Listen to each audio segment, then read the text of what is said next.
Assalamualaikum warahmatullahi wabarakatuh. Bagaimana kabar hafidz-hafidz hari ini? Semoga selalu dalam keadaan baik-baik saja ya. Hari ini kita akan belajar matematika tentang bab statistika. Namun sebelum kita melanjutkan pelajaran yang sudah, marilah kita berdoa dulu ya. Istiqdadan, duduk siap, duaan, tangan diangkat, kepala ditundukkan. Berdoa dengan khusyuk abata. A'udzu billahi minasyaitonir rajim. Bismillahirrahmanirrahim. Rabbi zidni ilma warzuqni fahma. Amin. Nah, di Jumat lalu kita belajar statistika ya, belajar tentang data.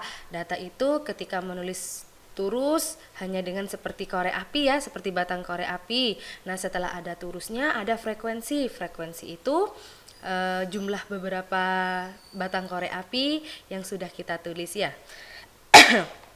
Selanjutnya pada hari ini kita akan belajar tentang apa?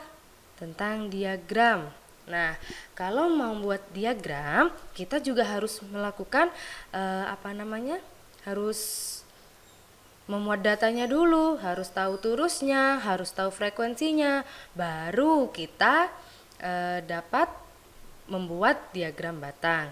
Nah, untuk pengetahuan hafidz-hafidz saja ya, diagram itu banyak sekali. Ada diagram batang, ada diagram lingkaran, ada diagram garis. Nah, untuk kali ini kita cukup belajar diagram batang ya, hafidz-hafidz. Nah, ya kalau yang diperlukan dalam penulisan diagram yang kita lihat adalah skor hasil ujian matematika. Nah, di buku halaman 164 ada skor hasil ujian matematika. Selanjutnya ada banyak siswa. Nah, kuncinya ada di situ ya, ada di skor hasil ujian matematika sama banyak siswa. Lalu bagaimana Ustadzah? Oke, next. Lalu diagram itu pasti mempunyai sumbu tegak dan sumbu datar. Nah, untuk penamaannya boleh terbalik ya, kalau terbalik jadinya seperti ini. Nah, yang penting ada sumbu tegak dan sumbu datarnya. Nah, kalau di sumbu datar itu ditulis nilai ujian matematika dan sumbu tegaknya adalah banyak siswa, jadinya diagram batangnya adalah seperti ini, hafidz-hafidz. Nah, diagram batang. Sumbu datarnya. Sumbu datar berarti yang di bawah ya. Yang di bawah adalah sumbu datar. Nah, yang dilihat adalah nilai hasil ujian matematikanya. Yang dimasukkan nilai-nilainya adalah nilai ujian matematikanya. Sedangkan yang di sini adalah banyak siswa. Banyak siswanya yang ditulis. Ya, hafidz-hafidz. Nah, lalu bagaimana ketika dibalik?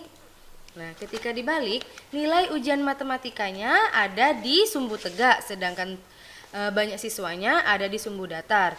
Bentuk diagramnya adalah seperti yang ada di gambar ini ya, hafidz-hafidz. Nah, ini atau ada yang ada di sini, yang ada di atas ini ya, hafidz-hafidz, dilihat sendiri itu. Nah, nilai ujian matematikanya ada di samping, banyak siswanya ada di sumbu datar, berarti bentuk diagramnya adalah menyamping. Nah, ketika nilai ujian matematikanya yang ada di sumbu datar, maka diagram batangnya tegak lurus ke atas ya. Oke, sebagai pemahaman hafidz-hafidz, di sini kita mari latihan. Latihannya dikerjakan ya, halaman 168, hanya nomor 1 saja yang dikerjakan. Nah, apa saja yang dikerjakan Ustadzah? Yang dikerjakan awalnya adalah seperti ini kan dulu ya, hafidz-hafidz. Halaman 168. Mari dibuka dulu halaman 168. Halaman 168.